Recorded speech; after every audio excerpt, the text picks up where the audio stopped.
Assalomu alaykum, hammaga xayrli kun. Bugun sizlar bilan ish suhbatiga borganda kerak bo'ladigan ruscha gaplarni va iboralarni o'rganamiz va qo'shimchasiga suhbatda o'zini qanaqa tutish kerakligini ham ko'rib chiqamiz. Buni bizga bugun Prepuz'ning mentori Zakirova Munisa o'rgatadilar.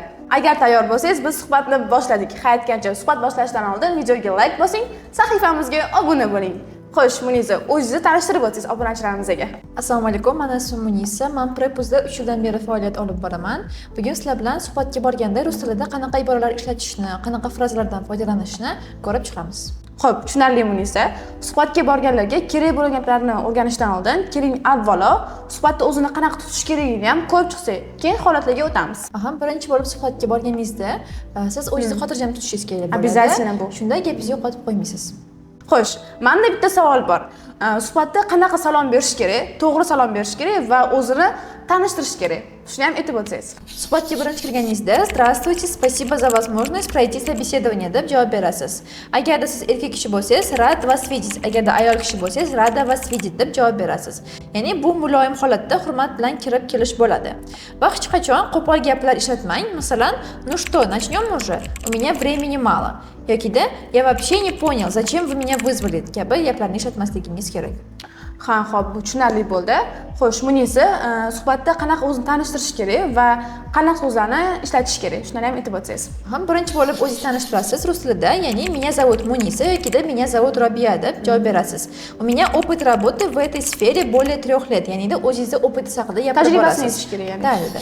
"Я специалист по обслуживанию клиентов, работал в крупных компаниях", ya'ni avvalgi ishingiz holatda gapirib berishingiz kerak bo'ladi. Ya'ni bu odatiy o'zini tanishtirish uslubi sanaladi. Bu gaplardan foydalansa yaxshiroq bo'ladi. Keyingisi albatta o'z tajribasini aytish kerak. Menimcha bu eng asosiy qismi hisoblanadi. Chunki ko'pchilik aynan mana shu joyda juda ham ko'p xato qiladi. Ha, shunday. Bu holatda o'z tajribangiz haqida gapirib ketishingiz juda ham muhim, chunki ularga qiziq bo'ladi. Avvallari qayerda faoliyat olib borgansiz, shular haqida. И buni rus tilida biz qanaqa aytamiz? Ya'ni "В предыдущей компании я отвечал за работу с ключевыми клиентами. У меня есть опыт в решении сложных ситуаций и обучении новых сотрудников". Shu so'zlardan foydalansangiz bo'ladi. Odatda suhbatda har doim nimaga aynan bu kasb tanlagansiz deb so'rashadi.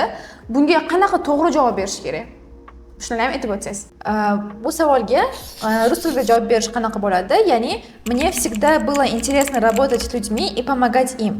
Эта профессия позволяет мне реализовать свои сильные стороны". Ya'ni sizga qaysi sferada ishlash qiziq bo'lgani haqida gapirib ham ketishingiz mumkin. Tushunarli. Endi natija haqida gaplashsak, juda ko'pchilik o'zini tanishtirishi va tajribasi haqida ayta oladi, lekin natijadan keyin o'zini qanaqa tutish kerakligini, qanaqa so'zlarni ishlatish kerakligini bilishmaydi.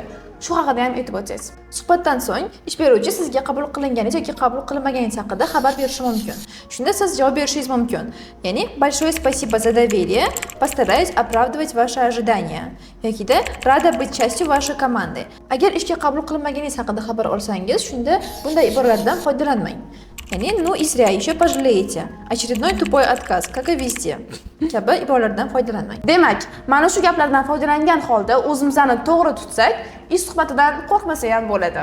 Ha, albatta. Eng muhimi o'zimizga ishonch bo'lishi kerak va uyalmasligimiz kerak. Bugungi maroqli suhbat uchun Munisaga alohida rahmat aytib qolamiz. Menimcha bu juda ham ko'pchilikga foydali ma'lumotlar bo'ldi. Agarda siz ham rus tilini 3 oyda onlayn tarzda malakali mentor bilan o'rganmoqchi bo'lsangiz, videoning pastdagi havolanasiga bosib ariza qolding. Biz sizni kutib qolamiz. Keyingi foydali darsimizda ko'rishguncha, xayr!